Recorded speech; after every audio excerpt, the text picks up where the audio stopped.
আল্লাহ নবী ইব্রাহিম আলাইহিস সালামের বিষয়টা যদি আমরা দেখি, সেখানে আরো বেশি স্পষ্ট হয়। আপনি দেখুন, তিনি বলছেন আল্লাযী খালাকানি ফাহুয়া ইয়াহদিন। আল্লাহর পরিচয় বলতে গিয়ে বলেছেন তিনি আমার রব, আমার মালিক আল্লাহ, যিনি আমাকে সৃষ্টি করেছেন। ফাহুয়া ইয়াহদিন, তিনি আমাকে পথ দেখাবেন। ওয়াল্লাযী হুয়া ইউত'ইমুনি ওয়া ইয়াসকিন, যিনি আমাকে খাদ্য দিবেন, আহার দিবেন। ওয়া ইয়াসকিন, এবং আমাকে পান করাবেন। ওয়া ইযা মারিদতু ফাহুয়া ইয়াশফিন, আর যখন আমি অসুস্থ হই তিনি আমাকে সুস্থতা দান করেন। খুব গুরুত্বপূর্ণ, সূক্ষ্ম এবং চমৎকার একটা পয়েন্ট এই আয়াতের মধ্যে উঠে এসেছে। এখানে লক্ষ্য করুন, আল্লাহর খলিল ইব্রাহিম আলাইহিস সালামকে আল্লাহ রাব্বুল আলামিন যে শিষ্টাচার শিখিয়েছেন আল্লাহর সাথে কথা বলার ক্ষেত্রে, দেখুন তিনি কথা বলতে গিয়ে বলছেন আল্লাহ তিনি আমাকে সৃষ্টি করেছেন, সৃষ্টিকে সম্বন্ধ করেছেন আল্লাহর দিকে, তিনি সৃষ্টিকর্তা। ফাহুয়া ইয়াহদিন, তিনি আমাকে হেদায়েত দান করেন, হেদায়েত তিনি দান করেন, তার দিকে সম্বন্ধ করেছেন। ওয়াল্লাযী হুয়া ইউত'ইমুনি, তিনি আমাকে খাদ্য দান করেন, খাবার দান করার এই গুণ আল্লাহর দিকে সম্বন্ধ করেছেন, তিনি খাদ্য দেন। ওয়া ইয়াসকিন, তিনি আমাকে পানীয় দান করেন, পান করান, এটাও একটা বড় গুণ, আল্লাহর দিকে সম্বন্ধ করেছেন। এরপর আয়াতটাতে দেখেন কি বলছেন তিনি, এরপর আয়াত বলছেন যে ওয়া ইযা মারিদতু ফাহুয়া ইয়াশফিন, আর যখন আমি অসুস্থ হই তিনি আমাকে আরোগ্য দান করেন, সুস্থতা দান করেন। লক্ষ্য করুন, এখানে তিনি বলতে পারতেন তিনি আমাকে খাবার দেন, তিনি আমাকে পানীয় দেন, তিনি আমাকে হেদায়েত দান করেন, তিনি আমাকে সৃষ্টি করেন, তিনি আমাকে রোগ দেন, তিনি আমাকে ভালো করেন, এভাবে বলতে পারতেন এবং কথাটা সেইভাবেই হওয়ার কথা ছিল। কিন্তু ইব্রাহিম আলাইহিস সালাম রোগের যে ত্রুটি, যে দোষ, এটাকে নিজের দিকে সম্বন্ধ করে বলছেন ওয়া ইযা মারিদতু, আমি যখন অসুস্থ হই, তার মানে অসুস্থটা আমি হই, আল্লাহ অসুস্থ করেন, সেই কথা তিনি বলেন নাই। অথচ অসুস্থতাও আল্লাহর হুকুমেই, আল্লাহর অনুমতি ছাড়া অসুস্থতা হয় না। আল্লাহর জ্ঞাতসারের বাইরে, আল্লাহর ইলমের বাইরে অসুস্থতা হয় না। সেটা জেনেও, সেটার প্রতি ঈমান রেখেও কথা বলার ক্ষেত্রে আল্লাহর সাথে কথা বলতে গিয়ে এই ত্রুটিকে আল্লাহর সাথে সম্বন্ধযুক্ত না করে বলছেন ওয়া ইযা মারিদতু। তিনি বলেন নাই যে ওয়া ইযা ইউমরিদুনি ফাহুয়া ইয়াশফিন, তিনি আমাকে অসুস্থ করে আবার তিনি আমাকে সুস্থতা দান করেন, এটা বলেননি। বলেছেন আমি যখন অসুস্থ হই, তার মানে আমার হয়তো ত্রুটির কারণে, দুর্বলতার কারণে, কোনো অসুবিধার কারণে আমি যখন অসুস্থ হই, শেফা দান করেন, আরোগ্য দান করেন তিনি। আল্লাহর সাথে কথা বলার আদব, আল্লাহর সাথে কথা বলার শিষ্টাচার তিনি শিখিয়েছেন। গোটা কোরআন জুড়ে আম্বিয়া আলাইহিস সালাম আল্লাহর সাথে যে কথা বলেছেন, শুধু সেই কথা বলার যে আদবগুলো আছে, এক একটি পয়েন্ট নিয়ে যদি তুলে আনা হয়, তাহলে দেখা যাবে ইসলাম কিভাবে আমাদেরকে আদব আর ম্যানার্স শিক্ষা দিয়েছে। আজকের সমাজে আদব এবং ম্যানার্স বা শিষ্টাচার বলতে কোনো কিছু আজ আমাদের মাঝে একেবারেই নেই বললে চলে। আমার জন্য আজকের এই জীবন, আজকের এই আলোচনা এবং আজকের এই প্রোগ্রামে অংশগ্রহণ, এটা আমার জীবনের অত্যন্ত উল্লেখযোগ্য একটি ঘটনা এবং আমার জন্য এটি অত্যন্ত সম্মানের, অত্যন্ত আনন্দের এবং একই সঙ্গে অত্যন্ত কৃতজ্ঞতা আদায় করার মতো একটি উপলক্ষ। এই শিক্ষা প্রতিষ্ঠানের স্বনামধন্য আসাতিজা ইকরাম, তাদের শিক্ষার্থীবৃন্দ, জামিয়া কাসেমিয়ার সম্মানিত ফোজালা, গোটা বিশ্বের প্রান্তে প্রান্তরে ছড়িয়ে আছেন, যারা বিভিন্ন প্রান্তে ছড়িয়ে ছিটিয়ে থাকা বাংলাদেশের মানুষকে, বাংলা ভাষাভাষী মানুষকে কোরআন এবং হাদিসের আলোয় আলোকিত করে চলেছেন, মুসলিম মিল্লাতকে নানাভাবে খেদমত এবং সেবা দিয়ে যাচ্ছেন। পৃথিবীর এমন কোনো জায়গা পাওয়া কঠিন হবে যেখানে বাংলাদেশের মানুষ আছে, অথচ অত্র জামিয়ার কোনো প্রভাব, অত্র জামিয়ার কোনো আসার, অত্র জামিয়ার কোনো ফজলা বা ফারেক বা শিক্ষার্থী সেখানে নাই। এরকম জায়গা খুঁজে পাওয়া খুব কঠিন। এত বড় একটা মকবুল, এত বড় একটা আল্লাহ রাব্বুল আলামিনের কাছে গ্রহণযোগ্য এদারা, এই এদারা, এই শিক্ষা প্রতিষ্ঠানের বার্ষিক এই বিশাল বড় আয়োজনে আমার মতো তালিবুল ইলমের উপস্থিত হওয়া এবং কথা বলার সুযোগ পাওয়া এটা প্রমাণ করে যে অত্র প্রতিষ্ঠানের যারা দায়িত্বশীল বৃন্দ আছেন তাদের দিলের ওয়াসাত এবং গভীরতা কত বেশি। সন্তান বা শিক্ষার্থী কিংবা শিক্ষার্থী হওয়ার যোগ্য কিনা সেই প্রশ্ন রাখা যেতে পারে। এ সকল স্নেহভাজনদেরকে স্নেহের পরশ দিয়ে তাদেরকে আগে বাড়তে সহযোগিতা করা, স্নেহ মমতা দেওয়া, এটাই হলো উলামায়ে কেরামের অনন্য বৈশিষ্ট্যের একটা গুরুত্বপূর্ণ দিক এবং পাঠ। আল্লাহ রাব্বুল আলামিনের কাছে ফরিয়াদ জানাই যে আল্লাহ রাব্বুল আলামিন এই প্রতিষ্ঠানের সম্মানিত মুরব্বীদের ছায়াকে আমাদের সকল উপর দীর্ঘায়িত করুন, আমিন। এবং এই প্রতিষ্ঠানের এই আলো, হেদায়েতের আলোকে আল্লাহ রাব্বুল আলামিন শতাব্দীকে শতাব্দী পর্যন্ত গোটা পৃথিবীব্যাপী যেন এই আলো ছড়িয়ে পড়ে সেই তৌফিক দান করুন, বলুন আমিন। সম্মানিত উপস্থিতি, যেহেতু এখানে যারা উস্তাজ রয়েছেন তাদের বেশিরভাগই আমার উস্তাজ বা উস্তাজদের উস্তাজ তুল্য, বিশেষ করে উস্তাজ সৈয়দ কামাল উদ্দিন আবদুল্লাহ জাফরি হাফিজাহুল্লাহ। আমি তো বলি যে আমাদের উস্তাজদের উস্তাজ এর পর্যায়ের মানুষ। একজন মানুষকে দিয়ে আল্লাহ রাব্বুল আলামিন এত কাজ নিয়েছেন যার দৃষ্টান্ত এবং নমুনা খুব অহরহ পাওয়া যায় না, অনেক বিরল। আল্লাহ রাব্বুল আলামিন তাঁর সমস্ত খেদমাতগুলোকে কবুল এবং মঞ্জুর ফরমান এবং তার ছায়াকে আমাদের উপরে আরো বেশি দীর্ঘায়িত করুন। তিনি সহ বাংলাদেশের আরো যে সমস্ত উলামায়ে কেরাম আছেন, নজুম আছেন আমাদের, সে সমস্ত মুরব্বীদের নেক হায়াতকে আল্লাহ রাব্বুল আলামিন বৃদ্ধি করুন, আমরা দোয়া করি, আমিন। সম্মানিত উপস্থিতি,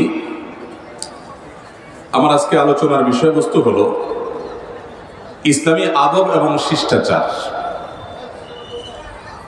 কোরআনে হাকিমের একটি আয়াত আমি তেলাওয়াত করেছি শুরুতে, যে আয়াতে আল্লাহ রাব্বুল আলামিন বলেছেন, ইয়া আইয়ুহাল্লাযীনা আমানু কু আনফুসাকুম ওয়া আহলিকুম নারা।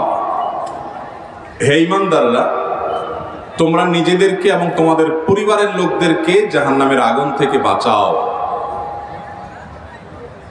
এই আয়াতে আল্লাহ রাব্বুল আলামিন আমাদের নিজেদেরকে এবং আমাদের পরিবারের সদস্যদেরকে, সন্তান সন্ততিকে, স্ত্রী পরিজনকে জাহান্নামের আগুন থেকে বাঁচানোর যে নির্দেশ দিয়েছেন তার ব্যাখ্যা প্রসঙ্গে আলী ইবনে আবি তালিব রাদিয়াল্লাহু তাআলা আনহু তিনি বলেছেন যে এর অর্থ হলো আল্লাহ রাব্বুল আলামিন নির্দেশ করছেন আমরা যেন আমাদের পরিবারের লোকদেরকে তালিম এবং তাদিবের দায়িত্ব পালন করি, তাদেরকে যেন ভালো এবং মন্দের শিক্ষা দেই, হিতাহিত জ্ঞান দেই, এবং তাদেরকে যেন শিষ্টাচার, আদব, ম্যানার্স এবং তাদেরকে যেন আমরা ইসলামী যে আদাব আছে সেগুলোর দীক্ষা দেই। যদি না দেই তাহলে সেক্ষেত্রে তারা এর কারণে জাহান্নামে যাওয়ার কারণ হতে পারে, এর কারণে তারা জাহান্নামে যেতে পারে। তো ইসলামী শিষ্টাচার এবং ম্যানার্সকে আল্লাহ রাব্বুল আলামিন এত গুরুত্বের সাথে দেখেছেন যে এটা না হলে পরিবারের সদস্যরা জাহান্নামে যাবে। আল্লাহ রাব্বুল আলামিন সেই ইঙ্গিত এখানে দিয়েছেন। ইমাম মুজাহিদ রাহিমাহুল্লাহ তিনিও একই তাফসীর করেছেন। এখান থেকে বোঝা যায় ইসলামে আদব, শিষ্টাচার এবং ম্যানার্সের যে গুরুত্ব আছে, এই গুরুত্ব দুনিয়ার অন্য কোনো জীবন ব্যবস্থায়, অন্য কোনো সমাজ ব্যবস্থায় আর নাই।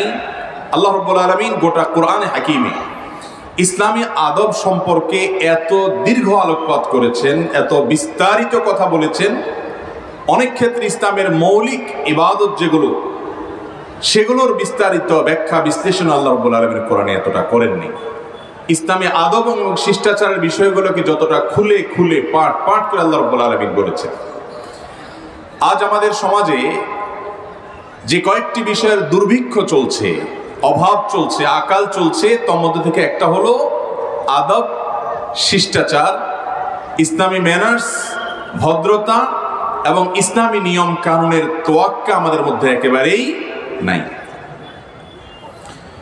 অথচ রাসূল করিম সাল্লাল্লাহু আলাইহি সাল্লাম যে দ্বীন আমাদেরকে দিয়েছেন, এই দ্বীন আপাদমস্তক, আগাগোড়া পুরা দ্বীন হলো পরিপূর্ণ একটা আদবের সমারোহ, আদবের একটা সম্মিলিত রূপ হলো ইসলাম। ইসলামের একেবারে শুরু থেকে শেষ পর্যন্তটা, প্রতিটি কথা, প্রতিটি বলা, প্রতিটি চলা, প্রতিটি হারাকা, প্রতিটি নড়াচড়া, প্রত্যেকটি বিষয়কে আল্লাহ রাব্বুল আলামিন এত চমৎকার করে আমাদেরকে সেগুলোর মধ্য দিয়ে আদব এবং শিষ্টাচার শিক্ষা দিয়েছেন যে সেগুলোর ব্যাখ্যা এবং বিশ্লেষণ করলে দিনের আলোর মতো পরিষ্কার হয়ে যাবে যে ইসলামী ম্যানার্স এবং ইসলামী আদাব জিনিসটা কি। নবী করিম সাল্লাল্লাহু আলাইহি ওয়াসাল্লামের একটি হাদিস বুখারী মুসলিম একযোগে বর্ণনা করেছে। তিনি বলেছেন, আল্লাহ রাব্বুল আলামিনের তরফ থেকে 3 ব্যক্তিকে ডাবল সওয়াব দেয়া হবে। পরিশ্রম করা হবে, তারা পরিশ্রম করবে সিঙ্গেল, কিন্তু বিনিময়ে দেয়া হবে ডাবল, দ্বিগুণ। কারা সে সৌভাগ্যবান মানুষ? সেই 3 শ্রেণীর সৌভাগ্যবান মানুষের মধ্যে এক শ্রেণীর মানুষ হলো ওই সকল মানুষ যাদের অধীনে কোনো কৃতদাসী আছে, তাদেরকে তারা তালিম দিয়েছে, হিতাহিত জ্ঞান দিয়েছে এবং সেই জ্ঞান দানের ক্ষেত্রে সর্বোত্তম পন্থা অবলম্বন করেছে এবং তাদেরকে তাদিব করেছে, আদব এবং শিষ্টাচার শিখিয়েছে, সেক্ষেত্রেও সর্বোত্তম পন্থা অবলম্বন করেছে। এরপর তাকে মুক্ত করেছে, তারপর তাকে বিবাহ করেছে, অর্থাৎ তাকে সর্বোচ্চ মর্যাদায় আসীন করেছে। এই কাজগুলো যে ব্যক্তি করবে, আল্লাহ রাব্বুল আলামিন ওই ব্যক্তিকে তার এই পরিশ্রমের ফলে যে পারিশ্রমিক প্রাপ্য ছিল তার দ্বিগুণ পারিশ্রমিক এবং বিনিময় সওয়াব তার আমলনামায় আল্লাহ তাআলা দিবেন। এই হাদিস থেকে বোঝা যায় আদব শেখানো এটা আল্লাহ রাব্বুল আলামিনের কাছে অত্যন্ত পছন্দনীয় একটা ইবাদত এবং ভালো কাজ, নেক আমল। আজ শিক্ষা প্রতিষ্ঠান হোক কিংবা পরিবারগুলো হোক, আদব এবং শিষ্টাচার এটা শেখানোর যে গুরুত্ব সেটা দিন দিন আমাদের থেকে অনেকখানি হারিয়ে গেছে। এমনকি আদব এবং শিষ্টাচার জিনিসটা কি সেটাই আজকের তরুণ প্রজন্ম বিশেষ করে জানে না বললেই চলে। মোহতারাম হাজরিন, নবী করিম সাল্লাল্লাহু আলাইহি ওয়াসাল্লামের একটা হাদিস থেকে আমরা জানতে পারি যে মানুষ তো পরের কথা, পশু পাখিকে পর্যন্ত তিনি আদব শিক্ষা দেওয়ার নির্দেশ করেছেন এবং বলেছেন যে যত অহেতুক অনর্থক কাজ করে সেগুলোকে ভৎসনা কোরআন জুড়ে হাদিস যুগে করা হয়েছে। এবং তিনি বলেছেন আল্লাহ ছাড়া অন্য যত কর্মকাণ্ড আছে এই সবগুলো অনর্থক, সবগুলো অযথা।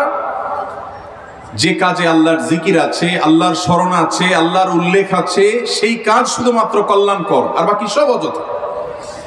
আর সেই কাজগুলোর মধ্য থেকে যেগুলো নিছকই জাগতিক কাজ, যেগুলোতে আল্লাহর জিকিরের ছিটে ফোঁটা নেই, সেই কাজগুলোর মধ্যে 4টি কাজ আছে, যে 4টি কাজ একেবারে অহেতুক অনর্থক নয়। নবী করিম সাল্লাল্লাহু আলাইহি ওয়াসাল্লাম সেই 4টি কাজটিকে অ্যাপ্রিশিয়েট করেছেন, সেই কাজকে তিনি পছন্দ করেছেন। সেই 4 কাজের মধ্যে থেকে একটা কাজ হলো, যদি কোনো ব্যক্তি তার বাহন এবং ঘোড়াকে আদব শিখায়, নিয়ম শিখায়, কিভাবে করলে ডানে যেতে হবে, কিভাবে করলে বামে যেতে হবে, কোন পরিস্থিতিতে কি করতে হবে, এই নিয়ম এবং আদব তথা ম্যানার্স শেখানো হয় যে ঘোড়াকে, এটা নিছক একটা জাগতিক কাজ, এখানে আল্লাহর জিকিরের কিছু নেই। নবী করিম সাল্লাল্লাহু আলাইহি ওয়াসাল্লাম এই যে নিয়ম শেখানো, আদব শেখানো, শিষ্টাচার শেখানো, ভদ্রতা শেখানো, ম্যানার্স শেখানো, এই শেখানোর বিষয়টাকে তিনি এত গুরুত্ব দিয়েছেন যে একটা পশুকে পর্যন্ত যদি সিস্টেম শেখানো হয় তো নবী করিম সাল্লাল্লাহু আলাইহি ওয়াসাল্লাম সেটাকে অ্যাপ্রিশিয়েট করেছেন এবং বলেছেন এটা অহেতুক নয়, অনর্থক নয়, এটা কল্যাণ বয়ে আনে। তাহলে একজন মানুষ হিসেবে আমাদের চলার, আমাদের বলার, আমাদের জীবনের প্রতিটি ছোট বড় কাজের যে নিয়ম, যে সিস্টেম, যে পদ্ধতি, যে আদব, যে শিষ্টাচার, যে ম্যানার্স ইসলাম শিখিয়েছে, সেই পদ্ধতিগুলো আমাদেরকে জেনে আমাদের পরিবারকে, আমাদের সন্তানকে, আমাদের শিক্ষার্থীকে, আমাদের নিজেদেরকে সেগুলোতে অভ্যস্ত করতে হবে। এটা ইসলামের শিক্ষা। আজ পৃথিবী অনেক ফর্মালিটিস জানে, আজ দুনিয়া অনেক ভদ্রতার কথা আমাদেরকে শেখায়, বলে। আমরা তো সেই ধর্মের অনুসারী, আমরা তো সেই ধর্মে দীক্ষিত, আল্লাহর তরফ থেকে হেদায়েত প্রাপ্ত, যেই ধর্ম পৃথিবীর মানুষকে সবচেয়ে বেশি ম্যানার্স শিখিয়েছে, সবচেয়ে বেশি ভদ্রতা শিখিয়েছে, সবচেয়ে বেশি শিষ্টাচার শিখিয়েছে, সর্বোত্তম শিষ্টাচার শিখিয়েছে, যার অনুরূপ কোন শিষ্টাচার পৃথিবীর কোন কালচারে, কোন সভ্যতায়, কোন সমাজে, কোন জনগোষ্ঠীর মধ্যে কিয়ামত পর্যন্ত পাওয়া সম্ভব নয়। মুহতারাম হাজিরিন, আদব এবং শিষ্টাচার না থাকার কারণে একজন মানুষ তার কথা বলার ক্ষেত্রে কোরআন তাকে কি কি আদব শিক্ষা দিয়েছে সেটা না জানার কারণে তার কথা বলা কোনো কোনো ক্ষেত্রে ভালো কথাটাও তার গুনাহে পর্যবসিত হয়, পাপে পর্যবসিত হয়। আর আদব জানার কারণে একটা শক্ত কথাও ইবাদতে পরিগণিত হয়, সওয়াবে পরিগণিত হয় এবং ভালো কাজে রূপান্তরিত হয়। আদব এত গুরুত্বপূর্ণ একটি দিক।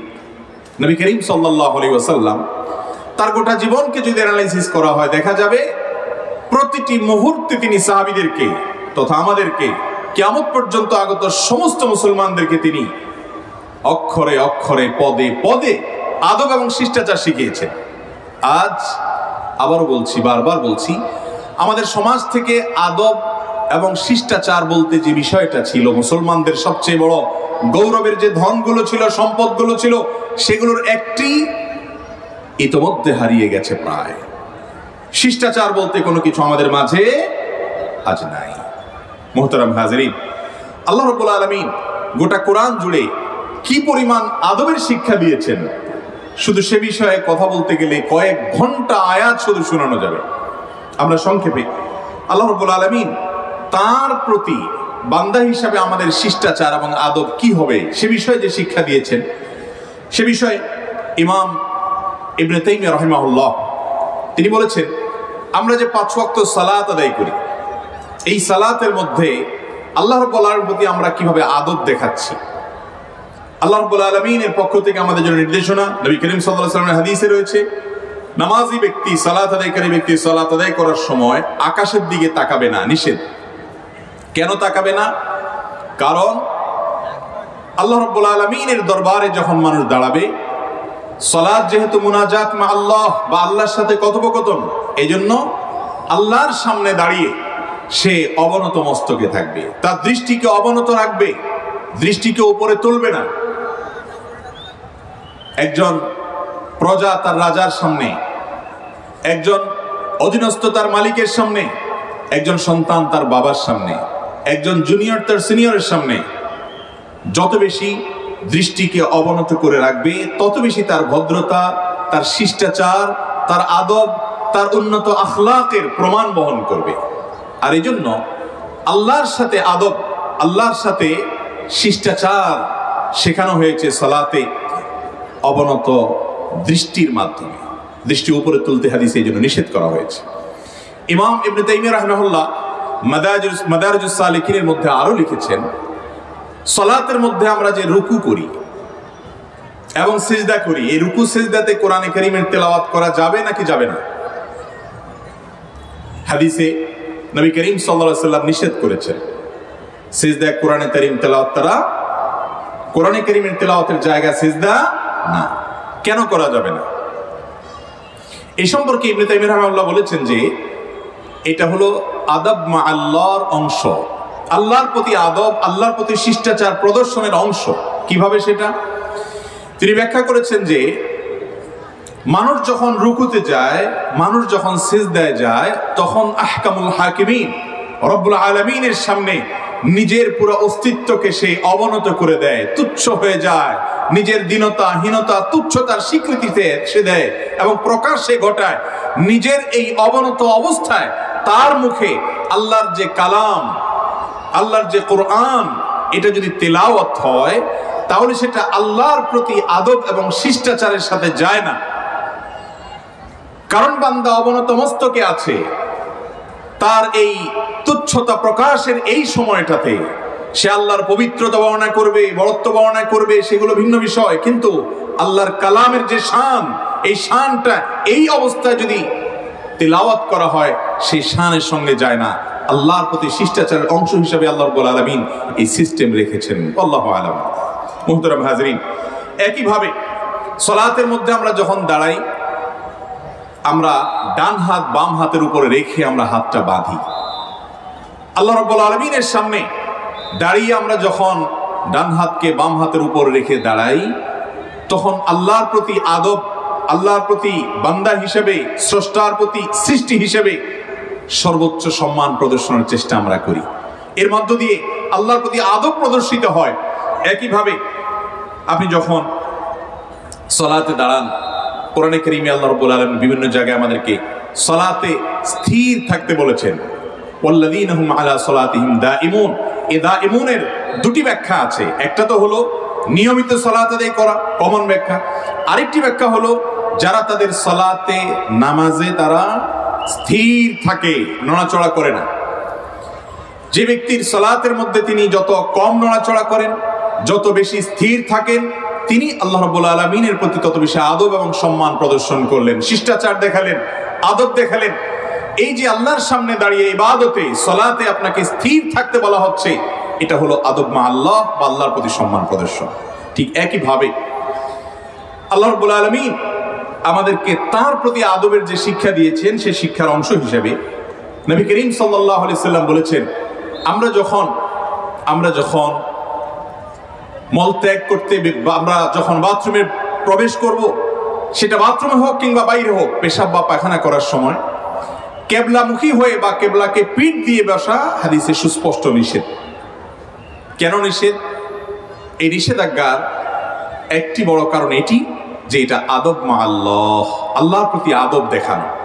যে আল্লাহর ঘরের দিকে আমি আমার পেশাব পায়খানা করার সময় মুখ বা পিঠ দেওয়া, এটা আল্লাহর ঘরের প্রতি, আল্লাহর প্রতি অসম্মান হয় কিনা, সেই জায়গা থেকে আমাদেরকে টয়লেটে কিংবা টয়লেটের বাইরেও পেশাব পায়খানা করার সময় কেবলামুখী, এমনকি পিঠ দিয়ে বসার ব্যাপারে নিষেধাজ্ঞা নবী করিম সাল্লাল্লাহু আলাইহি সাল্লাম জারি করেছেন। একইভাবে মুহতারাম হাজরিন, আমরা জানি কোনো ব্যক্তি যদি বাথরুমে, ওয়াশরুমে তিনি যদি একাকী থাকেন, এই সময় কেউ তাকে দেখছে না, তারপর শরীরের সমস্ত বস্ত্র তিনি যদি নামিয়ে ফেলেন, তাতে বড় কোনো অপরাধ বা কবিরা গুনাহ হবে না। কিন্তু বিষয়টি নবী করিম সাল্লাল্লাহু আলাইহি সাল্লাম পছন্দ করতেন না, এবং তার হাদিস থেকে জানা যায় এটা কোনো মুসলমানের জন্য শোভনীয় নয়। এর কারণ হিসাবে তিনি যে ব্যাখ্যা করেছেন সেটি হলো যে কেউ তোমাকে দেখছে না, তোমার রব আল্লাহ রাব্বুল আলামিন তো সবকিছু দেখেন। অন্তত তার কথা তোমার মাথায় রেখে তুমি সম্পূর্ণ বিবস্ত্র হয়ে যাওয়া, এটা আল্লাহর প্রতি যে আদব দেখানোর কথা ছিল তার পরিপন্থী হয়। ঠিক একইভাবে অন্যান্য একান্ত যে সময়গুলো আছে, সেই সময়গুলোতে আদব মা আল্লাহ বা আল্লাহর প্রতি সম্মান প্রদর্শনের অংশ হিসেবে অনেক নির্দেশ আমাদেরকে দেওয়া হয়েছে। একটা একটা করে আমরা খুঁটে খুঁটে বলি, অসংখ্য বের করা যাবে যে কিভাবে আল্লাহর প্রতি আদব দেখানোর নির্দেশ আমাদেরকে গোটা কোরআন এবং হাদিস জুড়ে দেওয়া হয়েছে। মুহতারাম হাজরিন, আল্লাহর বিভিন্ন নবী রাসূলগণ, আল্লাহর বিভিন্ন প্রিয় বান্দারা আল্লাহর সাথে কিভাবে আদব দেখাতেন, সে আদবের কিছু নমুনা গোটা কোরআন জুড়ে আল্লাহ রাব্বুল আলামিন ছড়িয়ে ছিটিয়ে রেখেছেন।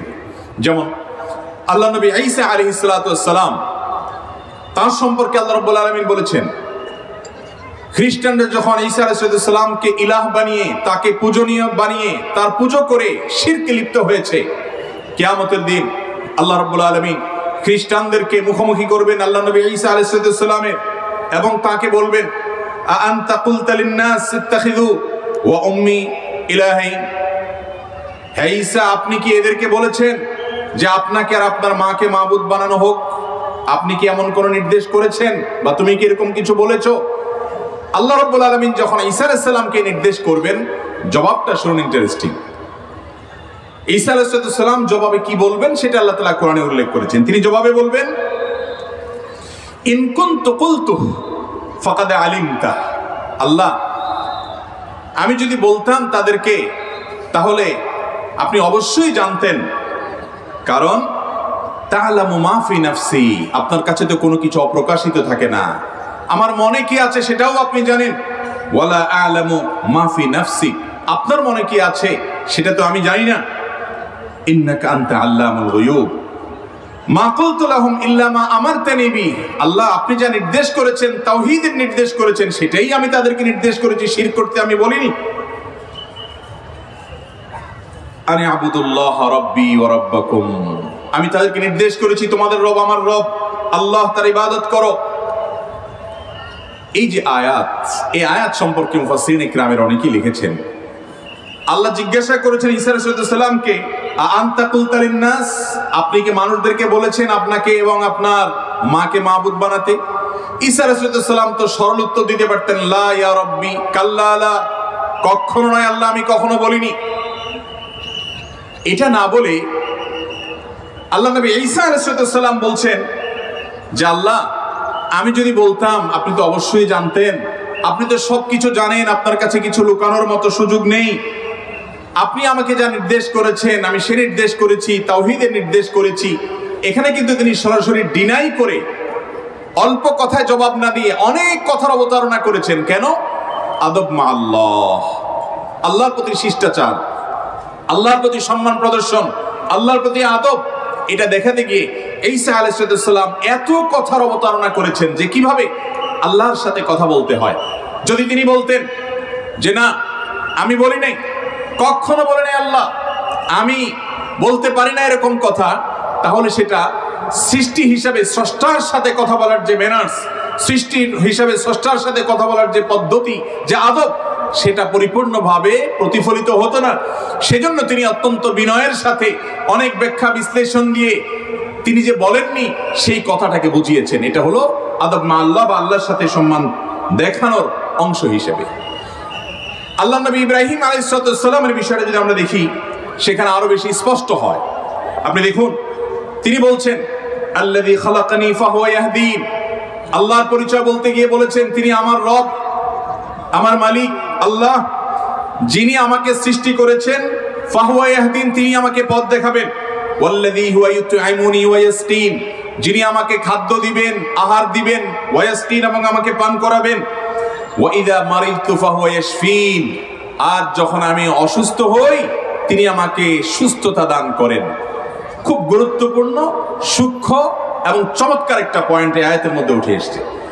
এখানে লক্ষ্য করুন, আল্লাহর খলিল ইব্রাহিম আলাইহিস সালামকে আল্লাহ রাব্বুল আলামিন যে শিষ্টাচার শিখিয়েছেন আল্লাহর সাথে কথা বলার ক্ষেত্রে, দেখুন তিনি কথা বলতে গিয়ে বলছেন আল্লাহ, তিনি আমাকে সৃষ্টি করেছেন, সৃষ্টিকে সম্বন্ধ করেছেন আল্লাহর দিকে, তিনি সৃষ্টিকর্তা। ফাহুয়া ইয়াহদিন, তিনি আমাকে হেদায়েত দান করেন, হেদায়েত তিনি দান করেন, তার দিকে সম্বন্ধ করেছেন। ওয়াল্লাযী হুয়া ইউতআইমুনি, তিনি আমাকে খাদ্য দান করেন, খাবার দান করার এই গুণ আল্লাহর দিকে সম্বন্ধ করেছেন, তিনি খাদ্য দেন। ওয়া ইয়াসকিন, তিনি আমাকে পানীয় দান করেন, পান করান, এটাও একটা বড় গুণ, আল্লাহর দিকে সম্বন্ধ করেছেন। এরপর আয়াতটাতে দেখেন কি বলছেন তিনি, এরপর আয়াত বলছেন যে ওয়া ইযা মারিদতু ফাহুয়া ইয়াশফিন, আর যখন আমি অসুস্থ হই তিনি আমাকে আরোগ্য দান করেন, সুস্থতা দান করেন। লক্ষ্য করুন, এখানে তিনি বলতে পারতেন তিনি আমাকে খাবার দেন, তিনি আমাকে পানীয় দেন, তিনি আমাকে হেদায়েত দান করেন, তিনি আমাকে সৃষ্টি করেন, তিনি আমাকে রোগ দেন, তিনি আমাকে ভালো করেন, এভাবে বলতে পারতেন এবং কথাটা সেইভাবেই হওয়ার কথা ছিল। কিন্তু ইব্রাহিম আলাইহিস সালাম রোগের যে ত্রুটি, যে দোষ, এটাকে নিজের দিকে সম্বন্ধ করে বলছেন ওয়া ইযা মারিদতু, আমি যখন অসুস্থ হই, তার মানে অসুস্থটা আমি হই, আল্লাহ অসুস্থ করেন, সেই কথা তিনি বলেন নাই। অথচ অসুস্থতাও আল্লাহর হুকুমেই, আল্লাহর অনুমতি ছাড়া অসুস্থতা হয় না, আল্লাহর জ্ঞাতসারের বাইরে, আল্লাহর ইলমের বাইরে অসুস্থতা হয় না।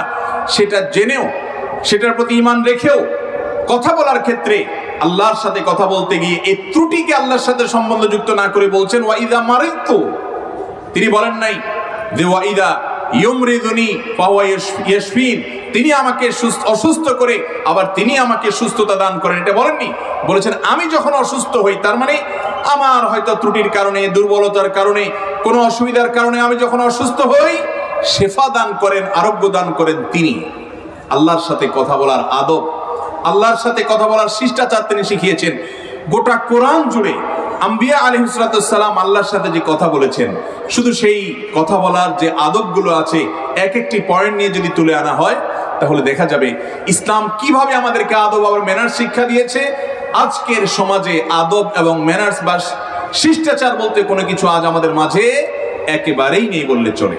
মুহতারাম হাজরিন, সাধারণ মানুষ তো দূরের কথা, তালেবে ইলম, দ্বীনের পথে আসা মানুষগুলো পর্যন্ত আজ ইসলামের অনেক গুরুত্বপূর্ণ বিষয় আমরা শিখি, আদব শিষ্টাচার এটাকে তুচ্ছ মনে করে, ছোট মনে করে, এটার প্রতি অবহেলা করে আমরা অনেকে এমন পর্যায়ে চলে যাই যে কখনো কখনো সেই পর্যায়ে যাওয়ার কারণে কুফরিতে যাওয়ার উপক্রম হয়ে যায়। আল্লাহ তাআলা আমাদের সবাইকে হেফাজত করুন। অথচ এই আদব না থাকার কারণে, ইবলিসে হয়েছে। বে আদব মাহরুমে মান্দাজ ফজলে রব, ফার্সি কবিতার অংশ। যার ভিতরে আদব নেই, যে বেআদব, সে সচরাচর আল্লাহর রহমত থেকে দূরে থাকে, আল্লাহর রহমত সে পায় না। কথা বলার শুধু আদব নিয়ে দীর্ঘ আলোচনা করা যায়, আমরা সেদিকে যাব না। আল্লাহ নবী ইব্রাহিম আলাইহিস সালাম কিভাবে, আল্লাহর খলিল কিভাবে আল্লাহর সাথে কথা বলতে গিয়ে আদব দেখিয়েছেন, ত্রুটিটাকে নিজের দিকে সম্বন্ধ করেছেন। আর আমরা, আমাদের মধ্যে দেখা যায় কোনো অসুবিধা হলে, একটু অসুস্থতা হলে, একটু বিপদ এলে, একটু সমস্যায় পড়লে আমরা আল্লাহ রাব্বুল আলামিনের দিকে অভিযোগের তীর ছুড়ে দিই। ঠিক না ঠিক? সেই সমস্যা ব্যক্তিগত পর্যায়ে হতে পারে, সেই সমস্যা সামগ্রিক পর্যায়ে হতে পারে। আমাদের জীবনে যেই পর্যায়ের সমস্যাই আসুক না কেন, একটা পর্যায়ে গিয়ে আমরা অস্থির হয়ে, ধৈর্যচ্যুত হয়ে আমরা আল্লাহর দিকে অভিযোগের তীরকে ইশারা ইঙ্গিতে দিয়ে দিই। আল্লাহ করিয়েছেন, কি করার আছে। ব্যাপারটা এমন যে আমি আল্লাহ রাব্বুল আলামিনের দিকে অভিযোগ দিচ্ছি, আমারই হাতের কামাই, আমি করেছি, যেটুকু অকল্যাণ হয়েছে সেটুকু আমার কারণে হয়েছে, এটি আমার কর্মের ফল। আল্লাহ বরং আমাকে রক্ষা করেছেন, আল্লাহ বরঞ্চ আমাকে হেফাজত করেছেন।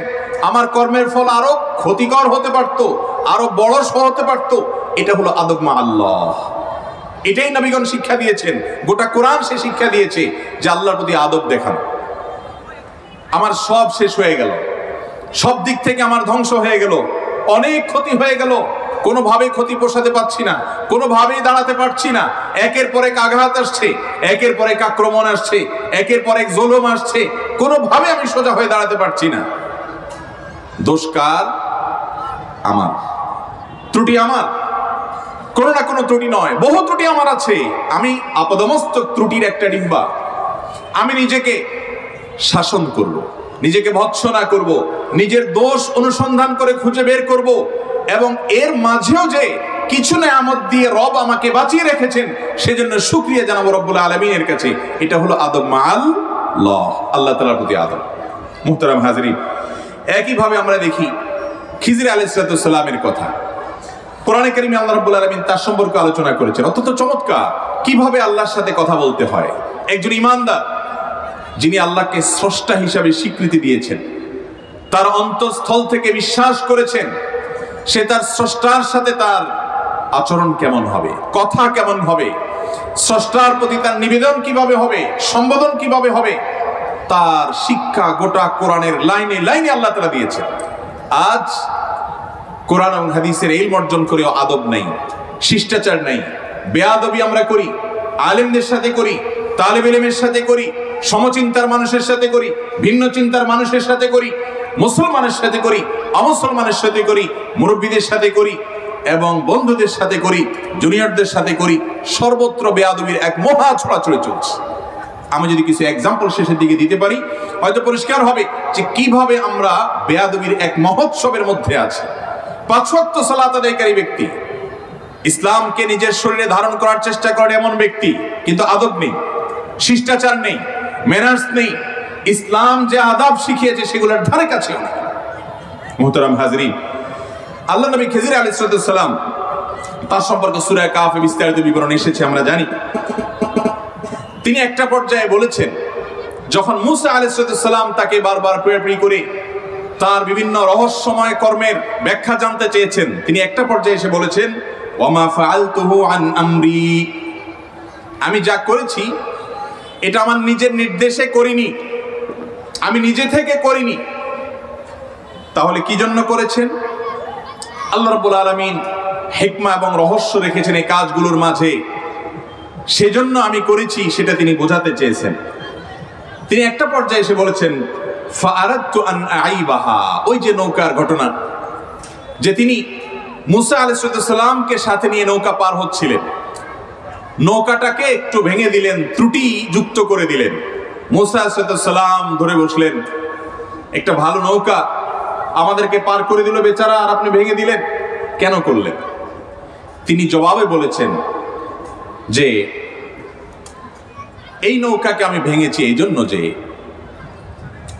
এখানকার যে চাঁদাবাজ, এখানকার যে সন্ত্রাসী, এখানকার যে জালেম এবং অত্যাচারী, সে যেন এখানে খড়গহস্ত হতে না পারে, এখানে যেন অত্যাচার করতে না পারে, এই জন্য এটাকে ত্রুটিযুক্ত করে দিয়েছি, এটাকে বাঁচানোর জন্য, তার যে জুলুম থেকে এটাকে রক্ষা করবার জন্য একটু ত্রুটি সৃষ্টি করে দিয়েছি।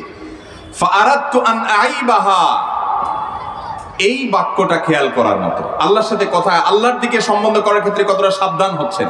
ফাআরাদতু আন আইবাহা, আমি এই নৌকাকে ত্রুটিযুক্ত করার ইরাদা করেছি, ইচ্ছা পোষণ করেছি। তিনি বলেন নাই ফাআরাদা রাব্বুকা আন আইবাহা বা ফাআমারা রব্বি আন আইবাহা, আমার রব নির্দেশ করেছেন, আল্লাহ অর্ডার করেছেন যেন এই নৌকাকে আমি ভেঙে দেই, এটা বলেন নাই। নির্দেশ আল্লাহরই, কিন্তু এই কথার সম্বোধন আল্লাহর সাথে কিভাবে করি? একজন সৃষ্টি হিসাবে, গোলাম হিসাবে আল্লাহর সঙ্গে এই কথা সম্বোধন না করে নিজের সাথে সম্বন্ধ করে বলছেন ফাআরাদতু আন আইবাহা, আমি এটাকে ত্রুটিযুক্ত করে দিয়েছি। এটা হলো আদব মা আল্লাহ, আল্লাহর সাথে শিষ্টাচারের একটা নমুনা। এরপরে দেখেন খিজির আলাইহিস সালাম পরবর্তীতে বলছেন ফাআরাদা রাব্বুকা আন ইয়াবলুগা আশুদ্দাহুমা, ফাআরাদা রাব্বুকা আন ইয়াবলুগা আশুদ্দাহুমা, ওই যে দুইজন বালক যাদের মা বাবা নেককার ছিলেন, তাদের জন্য অনেক সম্পদ রেখেছেন মাটির নিচে, সে ওয়াল বাঁকা হয়েছিল, তিনি সেটা সোজা করে দিয়েছেন। মুসা আলাইহিস সালাম তাকে জিজ্ঞেস করেছেন আপনি কেন এই কাজ করতে গেলেন? তারা আমাদেরকে খাবার দেয়নি, আমাদেরকে আশ্রয় দেয়নি, সহযোগিতা করেনি, আমরা তো বিনিময় নিয়েও সোজা করতে পারতাম, তা না করে আপনি এমনি এমনি কেন সোজা করে দিলেন? ব্যাখ্যা তিনি বললেন, সেই ব্যাখ্যা দিতে গিয়ে একটা পর্যায়ে বলেছেন ফাআরাদা রাব্বুকা আন ইয়াবলুগা আশুদ্দাহুমা ওয়া ইস্তাখরিজা কানজাহুমা, এই দুটি শিশুর বালকের বাবা যেহেতু নেককার ছিলেন, মা যেহেতু নেককার ছিলেন, তো আপনার রব হে মুসা, আপনার আমার রব আল্লাহ, তিনি চেয়েছেন যে এরা বালেগ হওয়া পর্যন্ত এগুলো যেন নিরাপদে থাকে। লক্ষ্য করুন, এই দেয়ালের নিচে যে সম্পদ আছে সেটা সংরক্ষিত থাকুক, এটা চেয়েছেন কে? আল্লাহ। আর ওই নৌকাটাকে ত্রুটিযুক্ত করেছি কে? আমি। ব্যাপারটা বুঝতে পেরেছেন? অর্থাৎ যেই শব্দটা আল্লাহর সাথে সম্বন্ধ করলে আল্লাহর শানের সাথে যায় না, ঘুরিয়ে ফিরে সেটা আল্লাহর নির্দেশ, কিন্তু আল্লাহর সঙ্গে বলতে, সম্বন্ধ করে বলতে তার মুখ দিয়ে আসেনি, এটাই হলো আদব মা আল্লাহ, এটাই হলো আল্লাহর প্রতি আদব। আর ভালোটার গুণ সরাসরি, ভালোটার সম্বোধন সরাসরি নিসবত সরাসরি আল্লাহ তাআলার দিকে খিজির আলাইহিস সালাম করেছেন। আরো অনেক ঘটনা গোটা কোরআন জুড়ে আছে, আমি শুধু এক দুইটা এক্সাম্পল হিসেবে দিয়ে চলে যাচ্ছি।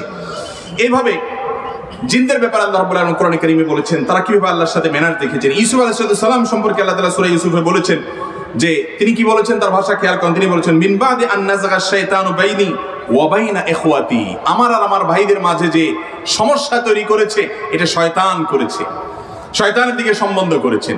এর আগে পরে তিনি আল্লাহ রাব্বুল আলামিনের শানে এমন কিছু শব্দ ব্যবহার করেছেন যে শব্দগুলো বোঝা যায় যে কোরআন মানুষকে, মানব সভ্যতাকে কিভাবে ম্যানার্স শেখায় শুধু আল্লাহ তাআলার সাথে, আল্লাহ তাআলার শানে। এরপর আসা যাক নবী রাসূলদের শানে একজন মুসলমান হিসেবে, আমাদের একজন মানুষ হিসাবে, একজন ইমানদার হিসাবে আদব কেমন থাকা উচিত। আল্লাহর প্রতি আদব নিয়ে দীর্ঘ আলোচনা না গিয়ে আমরা শুধু সামারিতে যে জায়গাটা দাঁড়াবো সেটা হলো যত অকল্যাণ আছে এই সমস্ত অকল্যাণের সম্বন্ধ হবে আমাদের নিজেদের সাথে, আর যত কল্যাণ আছে সমস্ত কল্যাণের সম্বন্ধ হবে কার সাথে? আল্লাহ রাব্বুল আলামিনের সাথে। এটাই হলো একজন ইমানদারকে আল্লাহর শেখানো আদব। এটাই যুগে যুগে নবী রাসূলগণ আল্লাহর প্রতি আদবকে অ্যাপ্লাই করেছেন, প্রয়োগ করেছেন। আর এই একই আদব আমরা আমাদের সিনিয়রদের সাথে, উস্তাজদের সাথে, মা বাবাদের সাথে, বড়দের সাথে, সম্মানিত ব্যক্তিদের সাথে আমরা অ্যাপ্লাই করতে হবে, প্রয়োগ করতে হবে। এই শিক্ষা ইসলাম আমাদেরকে দিয়েছে। নবী রাসূলদের প্রতি আমাদের আদব কেমন হবে এবং তার নমুনা কি, এবং তারা আল্লাহর সাথে যে আদব দেখা দিয়েছেন তাদের হক আছে। বিশেষ করে আমাদের নবী করিম সাল্লাল্লাহু আলাইহি ওয়াসাল্লামের প্রতি আমাদের যে আদব হবে, সে আদবের মধ্যে থেকে সবচেয়ে বড় আদব হলো, শিষ্টাচার হলো তার প্রতি ঈমান আনয়ন করা, তাকে তার আনুগত্য করা, তার আনিত দ্বীনকে পরিপূর্ণভাবে মেনে নেওয়া, আমান্না সাল্লামনা পরিপূর্ণভাবে নিজেকে আত্মসমর্পণ করে সারেন্ডার করা, এবং তার সমস্ত আদেশ নিষেধগুলোকে মাথা পেতে নেয়া, তার কোনো কথাকে কোনো কথার সাথে বাহ্যিক দৃষ্টিতে সাংঘর্ষিক মনে হলে সেটার কোনো সামঞ্জস্য খোঁজার চেষ্টা করা, কারণ আল্লাহ রাসূল সাল্লাল্লাহু আলাইহি ওয়াসাল্লামের কথার মধ্যে কোনো সংঘর্ষ থাকতে পারে না। আল্লাহ রাসূল সাল্লাল্লাহু আলাইহি ওয়াসাল্লামের প্রতি আদব শিক্ষা দিয়েছেন গোটা কোরআন জুড়ে আল্লাহ তাআলা।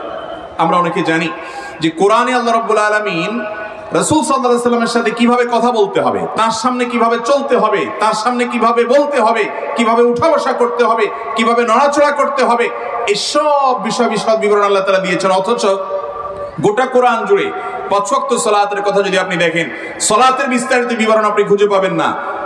অনেক ইবাদত আছে, যাকাত আছে, যাকাতের বিস্তারিত পুঙ্খানুপুঙ্খ বিশ্লেষণ আপনি খুঁজে পাবেন না। মৌলিক নির্দেশনা দেওয়া আছে। আদব এবং শিষ্টাচারের গুরুত্ব আল্লাহর কাছে কত বেশি হলে খুঁটে খুঁটে তার প্রত্যেকটিকে আল্লাহ রাব্বুল আলামিন শিক্ষা দিয়েছেন। যেগুলো শিক্ষা আজ আমাদের সন্তানদের দেওয়ার কথা, বাসা বাড়িতে পরিবারগুলোতে আজ সন্তানদেরকে আদব শেখানো হয় না। শিক্ষা প্রতিষ্ঠানগুলো থেকে তো আদব বহু আগেই দূরে চলে গেছে। মুহতারাম হাজরিন, রাসূলের সাথে আদব শিক্ষা দিতে গিয়ে আল্লাহ রাব্বুল আলামিন আমাদেরকে বলেছেন, ইয়া আইয়ুহাল্লাযীনা আমানু লা তুকদ্দিমু বাইনা ইয়াদাইল্লাহি ওয়া রাসূলিহি, হে ঈমানদাররা, আল্লাহ এবং তার রাসূলের উপরে আগ বেড়ে কিছু করতে যেও না। আমাদের অনেক ভাইরা আছেন, অনেক লোক আছি আমরা, সিনিয়রদের উপরে আগ বেড়ে কথা বলি, আগ বেড়ে কাজ করি। এই রোগটা আমাদের মধ্যে আছে না নাই? আপনার বাবা আছেন, আপনার মা আছেন, আপনার উস্তাদ আছেন, বয়সে বড়রা আছেন, তাদের সামনে আগ বেড়ে কথা বলা, বেশি কথা বলা, নিজে থেকে কোনো কিছুকে জাহির করার চেষ্টা করা, এটা ইসলাম যে আদব শিক্ষা দিয়েছে, কোরআন যে শিষ্টাচার শিখিয়েছে, হাদিস যে শিষ্টাচার শিখিয়েছে, তার পরিপন্থী। আব্দুল্লাহ ইবনে ওমর রাদিয়াল্লাহু তাআলা আনহু থেকে একটা হাদিস বর্ণিত আছে। একবার তিনি সিনিয়র সাহাবীদের সাথে বসা ছিলেন। নবী করিম সাল্লাল্লাহু আলাইহি সাল্লাম বললেন, একটি গাছ আছে যে গাছের সাথে ঈমানদারের তুলনা চলে। গাছটা বিভিন্নভাবে মানুষের উপকার দেয়, ঠিক যেভাবে ঈমানদার বিভিন্নভাবে মানবতার উপকারে আসে। সেই গাছটার নাম কি বলতে হবে? সিনিয়র সাহাবীরা সবাই চুপ, নীরব, কেউ বলতে পারছেন না উত্তর কি হতে পারে। আব্দুল্লাহ ইবনে ওমর রাদিয়াল্লাহু তাআলা আনহু, তিনি ছোট ছিলেন বয়সে, মজলিসে যারা ছিলেন সবাই সিনিয়র ছিলেন, তার বাবা ছিলেন, বাবার বন্ধুরা ছিলেন, তাদের সামনে তিনি উত্তর দেওয়ার জন্য চেষ্টা করছিলেন। উত্তরটা তার জানা ছিল, কিন্তু তিনি দিতে পারছিলেন না, কারণ মুরব্বীদের সামনে নিজে থেকে আগ বেড়ে উত্তর দেওয়াটা, এটা মুরব্বীদের প্রতি যে শিষ্টাচার, যে সম্মান প্রদর্শন দেখানো দরকার, তার পরিপন্থী। এই জন্য তিনি উত্তর দিলেন না। পরবর্তীতে যখন রাসূল করিম সাল্লাল্লাহু আলাইহি ওয়াসাল্লাম নিজেই উত্তর দিয়ে বললেন, ঈমানদারের সাথে যেই গাছের তুলনা দেয়া চলে, সেই গাছটি হলো খেজুর গাছ। যে খেজুর গাছ দীর্ঘ সময় মানুষকে ছায়া দেয়, তার ছায়ার নিচে মানুষ আশ্রয় নিতে পারে, আবার সে খেজুর দিয়ে মানুষ নিজের আহার জোগাড় করে। এই খেজুর গাছ নানাবিধ উপকারে আসে। ঠিক একইভাবে ঈমানদার মানুষের নানাবিধ উপকারে আসবে। তখন আরবের মরুভূমিতে এখনো খেজুর গাছ, এটা যত গাছ আছে তার মধ্যে সবচেয়ে উপকারী গাছ ছিল। এছাড়া বাকি যে গাছগুলো আছে এগুলো রুক্ষ।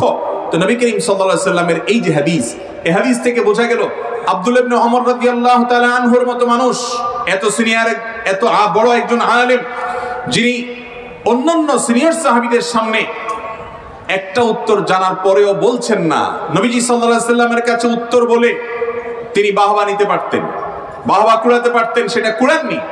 ভদ্রতা দেখিয়েছেন, মুরব্বীরা সামনে আছে। এগুলো আছে এখন আমাদের মধ্যে। অথচ আমরা তো তাদের সন্তান, আমরা তো তাদের রুহানি সন্তান। আব্দুল্লাহ ইবনে ওমর রাদিয়াল্লাহু তাআলা আমাদের পূর্বসূরি। তাদের শেখানো আদর্শ আজ মুসলমানদের থেকে হারিয়ে গেছে। এই সব শিষ্টাচার তো অনেক পরের কথা, এগুলো তো অনেক সূক্ষ্ম স্থূল যে সমস্ত বিষয়গুলো আছে। আজ তরুণরা রাস্তাঘাটে মুরব্বীদেরকে দেখলে সম্মান প্রদর্শন করে না। পাবলিক পরিবহনে এক সময় দেখা যেত যে তরুণরা মুরব্বীদেরকে দেখলে সিট ছেড়ে দেয়, আসন ছেড়ে দেয়, তাদেরকে বসতে দেয়, তাদেরকে দেখলে সম্মান জানিয়ে রাস্তার পাশে দাঁড়িয়ে যায়, তাদেরকে দেখলে বিনয়ে অবনত হয়। এই কালচার, এই কৃষ্টি আমাদের সমাজে এখন আছে। বিজাতীয় কালচারের আমদানি করে তরুণ সমাজকে ধ্বংসের অতল তলে নিয়ে যাওয়া হয়েছে।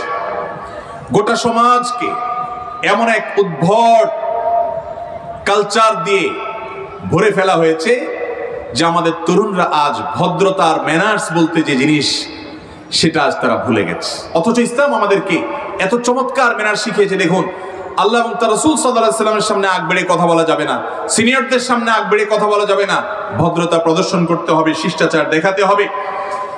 আল্লাহ রাব্বুল আলামিন তার রাসূল সাল্লাল্লাহু আলাইহি ওয়াসাল্লামের শানে আরো বলেছেন, ইয়া আইয়ুহাল্লাযীনা আমানু লা তারফাউ আসওয়াতাকুম ফাওকা সাওতিন নবী, হে ঈমানদারগণ, নবী সাল্লাল্লাহু আলাইহি ওয়াসাল্লামের সামনে তোমাদের আওয়াজ যেন বড় না হয়, তার সামনে যেন উচ্চ কণ্ঠে কথা না বলো। তার সামনে কথা যেন জোরে না হয়, নিচু স্বরে হবে। এখান থেকে শিক্ষা নিয়ে একজন মুসলমান তার বাবার সামনে, তার মায়ের সামনে, তার উস্তাদের সামনে, তার সিনিয়র কোনো ব্যক্তির সামনে উচ্চ স্বরে কথা বলবে না, তার স্বর থাকবে নীরব। আছে আমাদের মধ্যে প্র্যাকটিস হারিয়ে গেছে। মোহতারাম হাজরিন, আমরা অনেকে হয়তো মনে করবো এগুলো তো ছোটখাটো বিষয়। আল্লাহ রাব্বুল আলামিন যে বিষয়ে কোরআনে এত আয়াত নাজিল করেছেন, বোঝা গেল এই বিষয়গুলো আল্লাহ রাব্বুল আলামিনের কাছে কোনো ছোটখাটো বিষয় নয়। আল্লাহ রাব্বুল আলামিন তার রাসূল সাল্লাল্লাহু আলাইহি ওয়াসাল্লামের শানে আমাদের আদব কেমন হওয়া উচিত সে সম্পর্কে বলতে গিয়ে আরো বলেছেন, ইন্নাল্লাযীনা ইয়াগুদ্দুনা আসওয়াতাহুম ইনদা রাসূলিল্লাহ উলাইকা আল্লাযীনা ইমতাহানাল্লাহু কুলুবাহুম লিত্তাকওয়া। যারা তাদের আওয়াজকে রাসূলের সামনে নিচু রাখে, জোরে কথা বলে না, আওয়াজ দিয়ে কথা বলে না, এই লোকগুলোর অন্তরকে আল্লাহ তাআলা তাকওয়ার জন্য নির্বাচন করেছেন, মনোনয়ন করেছেন, পছন্দ করেছেন, বাছাই করেছেন। তাদের অন্তরে তাকওয়াকে আল্লাহ রাব্বুল আলামিন গ্রথিত করে দিয়েছেন, রেখে দিয়েছেন। তারা ছিলেন সাহাবায়ে কেরাম রিদওয়ানুল্লাহি তাআলা আলাইহিম আজমাইন। আজ আমরা আমাদের মায়ের সামনে, বাবার সামনে, আমাদের মুরব্বীদের সামনে, উস্তাদদের সামনে, বয়সে বড়দের সামনে আমরা আমাদের আওয়াজকে যদি নিচু করি, জোরে কথা বলতে আসলে যদি আয়াতের কথা মনে পড়ে আর ইসলামী শিষ্টাচারের উপরে আমল করে যদি আমরা একটু আমাদের আওয়াজকে অবনমন করে ফেলি, আওয়াজকে যদি আমরা নামিয়ে ফেলি, তাহলে সেই হবে প্রকৃত মুসলমান, সে হবে ইসলামী শিষ্টাচারে শিক্ষিত মুসলমান। আর এই শিষ্টাচার পরিবার থেকে শেখাতে হয়। বাবা মা শেখাবেন সন্তানকে, বাবা মা তার বাবা মার সাথে আচরণ করবেন, সন্তান দেখে শিখবে, সন্তান আবার সেটাকে প্রয়োগ করবে, তার সন্তানরা শিখবে। এভাবে বংশানুক্রমিকভাবে এই শিক্ষার ধারা মুসলমানদের ঘরে ঘরে যাবে, মুসলমান সমাজে সেটা শোভা পাবে। কিন্তু আজ সেগুলো আমাদের থেকে হারিয়ে গেছে। মুহতারাম হাজরিন, আল্লাহ রাব্বুল আলামিন কোরআনে কারিমে আরো বলেছেন ইহুদীদের সম্পর্কে বলতে গিয়ে, ইয়া আইয়ুহাল্লাযীনা আমানু লা তাকুলু রাঈনা ওয়া কুলু উনজুরনা। নবী করিম সাল্লাল্লাহু আলাইহি সাল্লাম সম্পর্কে কিছু লোক বলতো রাঈনা, অর্থাৎ হে রাসূল আমাদের দিকে খেয়াল করে একটু আস্তে আস্তে বলেন আমরা যাতে ধরতে পারি। রাঈনা এই শব্দটার একটা খারাপ অর্থ হলো যে আপনি আমাদের রাখালি করছেন, অতএব রাখাল যেরকম তার দায়িত্বে, তার অধীনে থাকা পশুগুলা বা তার অধীনে থাকা যারা আছে সেই পালের দিকে খেয়াল করে আপনি আমার দিকে খেয়াল করেন। রাসূল আকরাম সাল্লাল্লাহু আলাইহি সাল্লামকে এখানে রাঈর পর্যায়ে রাখার একটা অর্থ এখানে হতে পারে, সেজন্য রাঈনা শব্দটা বলা আল্লাহ পছন্দ করেননি। শব্দ প্রয়োগ একজন সিনিয়রের সাথে আপনি কিভাবে করবেন, আল্লাহ রাসূল সাল্লাল্লাহু আলাইহি সাল্লামের সাথে যে আদব, সেখান থেকে শিক্ষা নিয়ে আমাদের সিনিয়রদের সাথে সেটার উপর আমল করতে হবে যে আমরা কিভাবে কথা বলবো, শব্দটা কি হবে। আজ আমরা আমাদের মা বাবার সাথে, আমাদের সিনিয়রদের সাথে কথা বলার সময় কোন শব্দ বলছি, কোন শব্দটা তাদের সামনে যায় কি না যায়, এই বিবেচনা বোধ তো আজ আমাদের কল্পনায়ও আসে না। অথচ এগুলো ছাড়া কেউ কখনো ভালো মুসলমান হতে পারে না। আমরা শুধু অনেকে মনে করি ইসলাম শুধুমাত্র সালাত সিয়াম, ইসলাম শুধুমাত্র হজ যাকাত, ইসলাম শুধুমাত্র এই যে কোরআন হাদিসের কথা বলা শোনা, জ্ঞান অর্জন করা, এগুলোই শুধু ইসলাম। এগুলো তো ইসলামের মূল এবং বেসিক, এতে কোনো সন্দেহ নেই। কিন্তু এর প্রত্যেকটির যে আদব এবং শিষ্টাচার ইসলাম শিখে দিয়েছে, সেই শিক্ষাটা ধারণ করাটাও ইসলাম। এবং সেটা যদি না থাকে, কোনো কোনো ক্ষেত্রে মৌলিক ইবাদত পর্যন্ত পরিপূর্ণভাবে নষ্ট হতে পারে, অহেতুক হতে পারে, অর্থহীন হয়ে যেতে পারে যদি শিষ্টাচার না থাকে। মুহতারাম হাজরিন, আল্লাহ রাব্বুল আলামিন বলছেন যে তোমরা রাঈনা বলবে না। রাঈনা শব্দের ভালো অর্থও করা যায়, হে রাসূল আমাদের রিআয়াত করেন, আমাদের দিকে লক্ষ্য করেন, একটু আস্তে আস্তে বলেন, এটাও নেওয়া যায়। কিন্তু এটার যেহেতু একটা বাজে অর্থ হতে পারে, সেজন্য আল্লাহ বলছেন এভাবে বলো না। তাহলে কি বলবে? ওয়াকুল উনজুরনা, ওয়াকুল উনজুরনা, তোমরা বলো হে রাসূল আমাদের জন্য একটু অপেক্ষা করুন। শব্দটা উনজুরনা বলো, রাঈনা বলো না। এর মাধ্যমে রাসূলের সাথে কথা বলার সময় শব্দ চয়নে সতর্কতা, সচেতনতার শিক্ষা ইসলাম আমাদেরকে দিয়েছে। আমরা সেই তো জাতি, যেই জাতিকে 1450 বছর আগে কোন শব্দ সিনিয়রদের জন্য ব্যবহার করা যাবে আর কোনটা যাবে না, কোনটা ভদ্রতা, কোনটা অভদ্রতা, কোনটা শিষ্টাচার, কোনটা শিষ্টাচার বহির্ভূত, সেই শিক্ষা দিয়েছে। আমরা তো তাদের সন্তান, আমরা তো সেই জাতি। আজ আমাদের মাঝে কেন ভদ্রতা, কেন আদব, কেন ম্যানার্স থাকবে না, কেন আখলাক থাকবে না, কেন আখলাকের আকাল চলবে, কেন আমরা ইসলাম প্রচারের নামে সোশ্যাল মিডিয়াতে বেয়াদবি করব, শিষ্টাচার বহির্ভূত কাজ করব। যে ব্যক্তি নিজে তালিবুল ইলম, নিজে শিক্ষার্থী, হয়তো কোরআন হাদিস 2-4টা জেনেছি, শিখেছি, অথবা সামান্য মাদ্রাসায় 2-4 কলম পড়েছি, সিনিয়র একজন আলেমে দ্বীন, হয়তো তার কোনো একটা ত্রুটি হয়েছে অথবা ব্যাখ্যা সাপেক্ষ কোনো কিছু পাওয়া গেছে, এবার তার ব্যাপারে আমি যখন কলম ধরছি, তার ব্যাপারে আমি যখন কথা বলছি, তখন আমার মুখ দিয়ে কি শব্দ বের হচ্ছে, তাকে আমি কিভাবে মূল্যায়ন করছি, কোন শব্দ দিয়ে তার সম্পর্কে আমি মন্তব্য করতে যাচ্ছি, সেই বিবেচনা বোধ আজ আমাদের মুসলমান তো, সাধারণ মুসলমান তো দূরের কথা, প্র্যাকটিসিং মুসলমান যারা নিজেদেরকে আমরা দায়ী বলছি, যারা নিজেদেরকে আমরা ইসলাম প্রচারক বলছি, তাদের মুখ দিয়ে কি বের হচ্ছে সেই বিবেচনাটুকু পর্যন্ত আমাদের মাথায় থাকে। অথচ ইসলাম আমাদেরকে আদব শিক্ষা দিয়েছে। আমরা আদব শেখার জাতি, আমরা সেই জাতি যে তার জাতিকে আল্লাহ রাব্বুল আলামিন শব্দ চয়নের সতর্কতা, কোরআনের মতো পাইকারি কিতাব যেখানে খুচরা কথা বলার সময় নেই, খুচরা কথা বলার সুযোগ নেই, অনেক মৌলিক কথা সেখানে বলতে হবে, সেই জায়গায় আল্লাহ রাব্বুল আলামিন আদব এভাবে ধরে ধরে খুঁটে খুঁটে একটা একটা করে শিক্ষা দিয়েছেন। অতএব আমরা কখনো বেয়াদবি করতে পারি না, আমরা কারো ভুল ধরতে গিয়ে বেয়াদবি করতে পারি না, আমরা কারোর সাথে মতপার্থক্য করতে গিয়ে বেয়াদবি করতে পারি না। আমাদের শব্দ চয়ন হবে সর্বোচ্চ সম্মানজনক ভাবে, বিশেষ করে বয়সে বড়, এলেমে বড়, সিনিয়র, ওস্তাদ, বাবা মা এবং আমাদের যারা যেই লেভেলে উপরে আছেন, এমনকি সমপর্যায়ের আছেন, তাদের প্রতি শ্রদ্ধা প্রদর্শনে মুসলমানের মধ্যে কোনো ঘাটতি, ত্রুটি, কমতি থাকতে পারে। আল্লাহ তাআলা আমাদের সবাইকে সর্বোচ্চ ভদ্রতা এবং আদবের যে গুণ সেটা ধারণ করার তৌফিক দান করুন, বলুন আমিন। মুহতারাম হাজরিন, আল্লাহ রাব্বুল আলামিন আরো শেখাচ্ছেন, দেখেন রাসূলের প্রতি আদব কি হবে।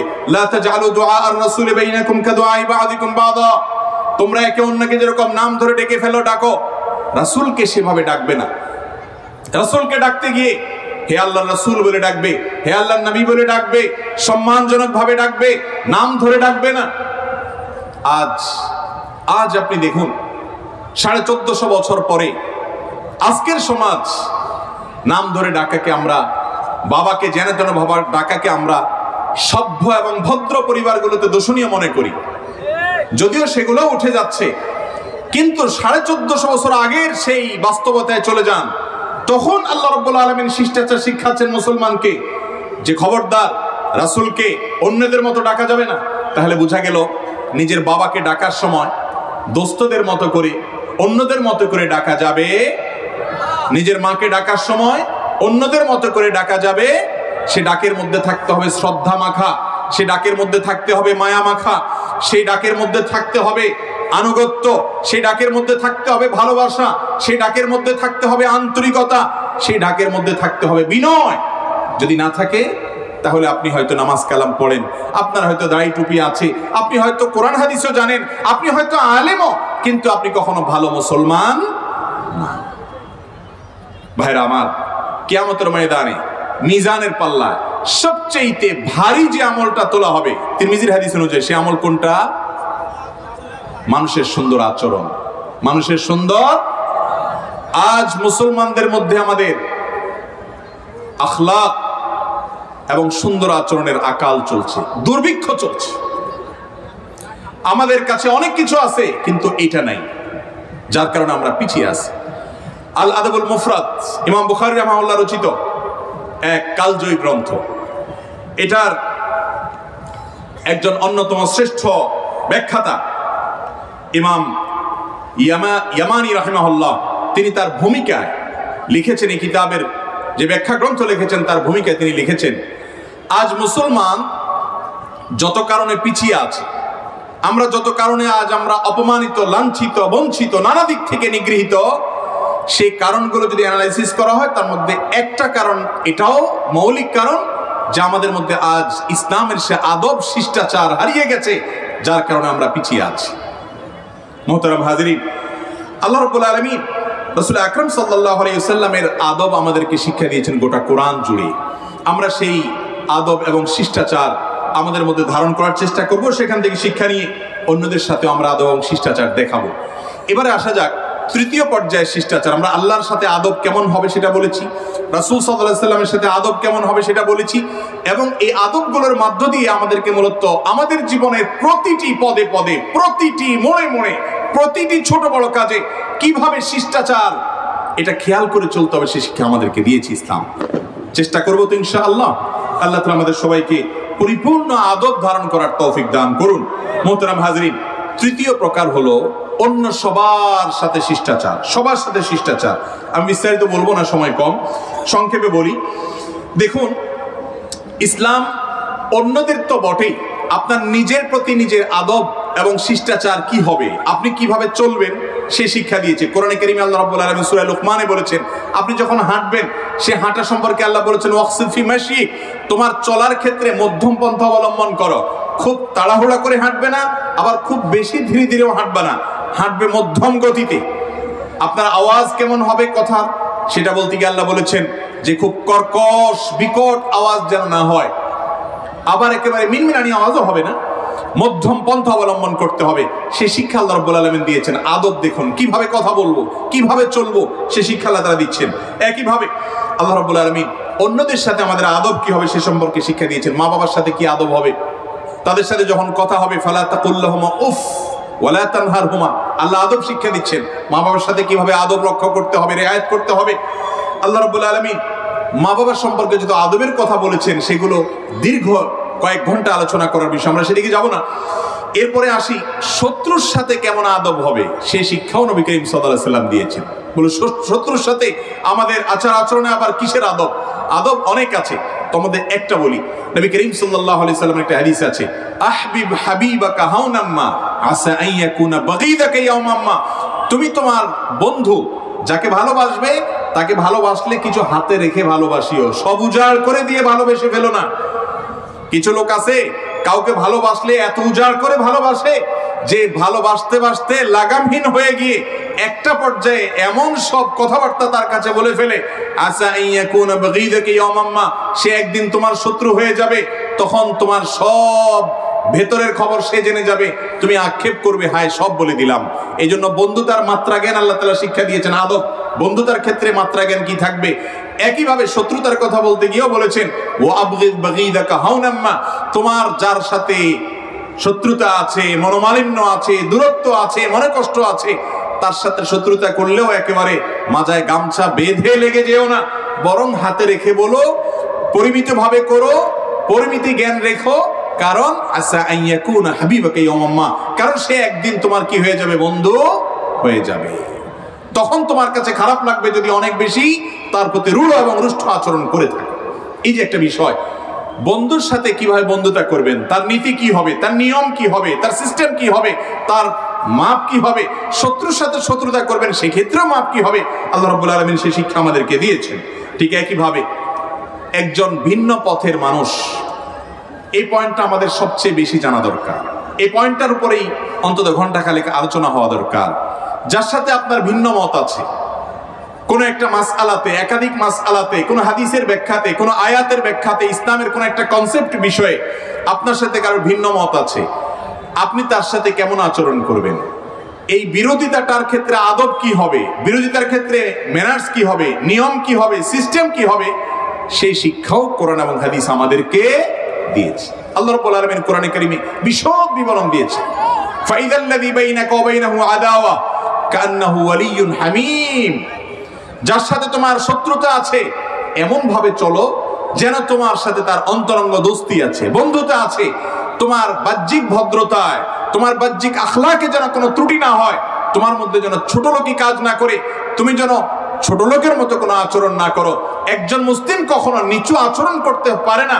নবী আলাইহিস সালাম এই জন্য বলেছেন, একজন ইমানদার কখনো লাআন হতে পারে না, তাআন হতে পারে না, ফাহিশ হতে পারে না, বাযী হতে পারে না, কথায় কথায় গালি দিবে, কথায় কথায় আপনার মুখ খারাপ করবে, নিচু কথা বলবে, এটা কোনো মুসলমানের চরিত্র হতে। অথচ আপনারা ফেসবুকে দেখেন এক গ্রুপের সাথে আরেক গ্রুপের গন্ডগোল আছে, এক হুজুরের ভক্তের সাথে আরেক হুজুরের ভক্ত মুরিদদের গন্ডগোল আছে, এক চিন্তার গ্রুপের ইসলাম পন্থীদের সাথে অন্য চিন্তার পন্থীদের ইসলামের পন্থীদের গন্ডগোল আছে। ফেসবুকে এই বিষয়ে যখন কোনো বিষয় লেখালেখি হয়, কোনো একটা আলোচনা উঠে, তখন কমেন্ট বক্সে গিয়ে দেখা যায় বিভিন্ন প্রোফাইল পিকচারে হয়তো বিশাল বড় টুপি আছে, লম্বা দাড়িও আছে, মাশাআল্লাহ, তিনি দেখা যায় যে আচার আচরণে হাবভাবে বোঝা যায় মুসলমান, ভালো মুসলমান নিজেকে দাবিও করছেন। এইরকম মানুষরাই দেখা যায় সেখানে এক এক গালি কয়েক মাইল লম্বা। শুধুমাত্র ভিন্ন ভিন্ন মতাবলম্বী মুসলমানদের সাথেই না, ধরুন একজন না মেয়ে, তিনি খারাপ পথে আছেন, তিনি খারাপ পথ ছেড়ে ভালো পথে এসেছেন, তিনি ঘোষণা দিয়েছেন, তার কমেন্ট বক্সে গেলে সেই পোস্টে দেখা যায় হাজার হাজার কমেন্ট। আমাদের মুসলমান ভাইরা এমন এমন শব্দ ব্যবহার করেছে আপত্তিকর, যেটা ইসলাম সম্পূর্ণ হারাম করেছে। এই কাজগুলোকে করছে সওয়াবের কাজ মনে করে, ইসলামের খেদমত মনে করে। ঠিক না বে ঠিক?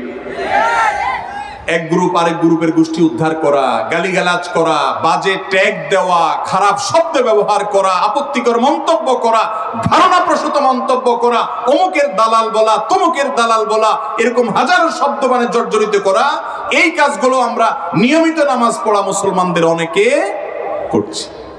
ঠিক না বে ঠিক? অথচ ইসলাম আমাদেরকে ভিন্ন মতের মানুষের সাথে আদব কেমন হবে, শিষ্টাচার কেমন হবে সে শিক্ষা দিয়েছে না দেয়নি? আপনার মুসলমান ভাই, তার সাথে আপনার কোনো বিষয়ে দ্বিমত হয়েছে, তিনি কোনো ভুল বলেছেন, ইসলাম আপনাকে শিক্ষা দিয়েছে আপনি সুধারণা তার প্রতি করেন, এর একটা ভালো ব্যাখ্যা দাঁড় করান। কোনো ব্যাখ্যা যদি খুঁজে না পান, সম্ভবত ইমাম শাফি রাহিমাহুল্লাহর একটা উক্তি আছে, আপনার কোনো মুসলমান ভাইয়ের একটা ত্রুটি ধরা পড়েছে, বড় ত্রুটি, এই ত্রুটি হয়তো তিনি না বুঝে করেছেন, হয়তো তিনি খেয়াল করেন নাই, হয়তো এটা হয়তো ওইটা, নানা রকমের ওজর আপত্তি আপনি বের করবেন। যদি কোনো ওজর আপত্তি আপনি খুঁজে না পান, তাহলে আপনি মনে করবেন, নিজেকে বলবেন হয়তো কোনো ওজর আছে যেটা আমি জানি না বা খুঁজে পাচ্ছি না। এর নাম মুসলমান, এর নাম কি? আর আমাদের অবস্থা হলো, সে যদি হলফ করে কসম খেয়েও বলে ভাই এটা আমার ভুলে হয়ে গেছে, বলে হ্যাঁ এখন বলতেছে ভুলে হয়ে গেছে, তুমি আসলে তলে তলে এই রোগটা আমাদের মধ্যে আছে না নাই? হাজারো মানুষ আজ আমরা আখলাকে আমরা ইতিম। আমরা কাদের সন্তান? আমরা আব্দুল্লাহ ইবনে ওমরের সন্তান, আমরা আবু হুরায়রার সন্তান, আমরা ওমরে ফারুকের সন্তান, আমরা আবু বকর রাদিয়াল্লাহু তাআলা আনহুর সন্তান, রিদওয়ানুল্লাহি তাআলা আজমাইন। এই সমস্ত সাহাবায়ে কেরাম যে আদব শিক্ষা দিয়েছেন, সে আদব আজ কোথায় আমাদের মধ্যে? কোথায়? বিতরের নামাজ পড়ছে মসজিদে নববীতে, আব্দুল্লাহ ইবনে আব্বাস রাদিয়াল্লাহু তাআলার সামনে মুআবিয়া রাদিয়াল্লাহু তাআলা যে পদ্ধতিতে পড়েছেন, ওই পদ্ধতিতে বিতির পড়ার পক্ষে মুআবিয়া রাদিয়াল্লাহু তাআলা নন, আব্দুল্লাহ ইবনে আব্বাস রাদিয়াল্লাহু নন। তাকে একজন প্রশ্ন করলো যে আপনি না এভাবে এই পদ্মার এই নিয়মের বিতিরের আপনার প্রবক্তা নন, আপনি না এর বিরোধিতাকারী, এখন তো মুআবিয়া নিজে পড়ছেন, আপনি কি বলবেন এবার? সম্ভবত বুখারীতে আসছে হাদিস। তখন তিনি বললেন দাহো ইন্নাহু ফাকিহ, তাকে তারটা করতে দাও, সে অনেক বড় ফকিহ, ইসলাম বুঝে। আর আমরা হলে আজকে বলতাম কি, এর নামাজ হয় না, এটা গোমরা হয়ে গেছে। ঠিক না বে ঠিক? ভাইরা আমার, আজ মুসলমানদের মধ্যে নিজেদের মধ্যে আমরা আমাদের শক্তিগুলোকে ক্ষয় করতে করতে করতে করতে এমন একটা পর্যায়ে চলে গেছি, ইবলিস আমাদেরকে দেখে অনেক খুশি। ইবলিস জানে যে এদের নিজেদের কামড়াকামড়িগুলো আমি এমন ভাবে সেট করে দিয়েছি, এরা এটাকেই দিনের প্রচার, এটাকেই দিনের খেদমত, এটাকেই দিনের বিশাল বড় সেবা মনে করতেছে। অথচ হওয়ার কথা ছিল এই, আমাদের সকলের কমন শত্রুর নাম কি? ইবলিস। ইবলিসকে পাথর মারবেন নাকি ঢেল মারবেন না ইট মারবেন, এটা নিয়ে আপনার সাথে আমার দ্বিমত হতে পারে। আপনি বলতে পারেন যে ঢেল মারলে ভালো হবে, আমি বলতে পারি পাথর মারলে ভালো হবে, আরেকজন বলতে পারে ইট মারলে ভালো হবে, আরেকজন বলতে পারে আরেকটা মারলে ভালো হবে। মত পার্থক্য থাকতে পারে, ঠিক আছে, আপনি আপনারটা মারেন, আমি আমারটা মারি, উনি ওনারটা মারুক, সবাই সবারটা মারুক, তাহলে ইবলিস দুর্বল হবে, একজন বনি আদম হিসাবে আমাদের জান্নাতে যাওয়ার পথ সুগম হবে। এটাই তো হওয়ার কথা ছিল। এখন সেটা না করে আমরা নিজেরা লাগালাই করে গেছি যে পাথর হবে না ইট হবে, ইট হবে না আদলা হবে না লাঠি হবে না সোটা হবে। এবার নিজেরা মারামারি করতেছি, ইবলিস দেখে দেখে হাসতেছে যে ঠিক আছে লাগাই দিস। এটা কেন হয়েছে? আদবুল ইখতিলাফ না জানার কারণে। মত পার্থক্য, মতভিন্নতা আমাদের থাকতেই পারে। কিয়ামত পর্যন্ত মানুষ যতদিন পৃথিবীতে থাকবে, সব কি একমতে চলে আসবে? কোনোদিনও সম্ভব না।